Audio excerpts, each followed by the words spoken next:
Join বন্ধুরা, সময় কাটছে যদি এমন ধরনের প্রশ্ন আসছে রানী সারা ও ঝর্ণা একই কাজ 120 দিন, 90 দিন ও 72 দিনে শেষ করতে পারে। তারা একত্রে পরিবর্তিত দিন হিসেবে কাজটি ঝর্ণা শুরু করলে কাজটি কত দিনে শেষ হবে?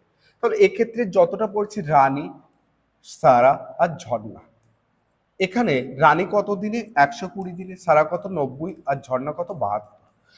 120 আর 90 এর লসগু কত হয়? 360। 360 72 দিয়ে ভাগ করা যায়, হ্যাঁ ভাগ করা যায়। তাহলে লসগু 360।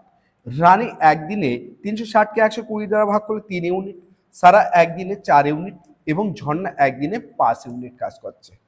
এই যে কাজ করছে, এই কাজগুলো কি এক এক দিনের কাজ এদের।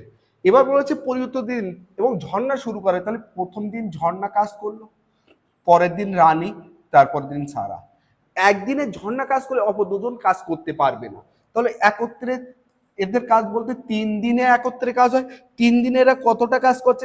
5 আর 4 9 আর 3 12 ইউনিট কাজ করছে। কদিনে? 3 দিনে। এখন মোট কাজ লসগু যেটা হয় ওটাই মোট কাজ। লসগু কত? 360। ভাবো 12 সাথে কত গুণ করলে 360 হয়? 30। যে 30 গুণ হয়েছে 3 এর সাথেও 30 গুণ করে দাও, 3 30 কত হয়ে যাবে? 90। রাইট অ্যান্সার সি অপশন হয়ে যাবে। তোমরা যদি বুঝতে পারো তাহলে অবশ্যই লাইক, কমেন্টস এবং সেই সাথে শেয়ারটা করবে।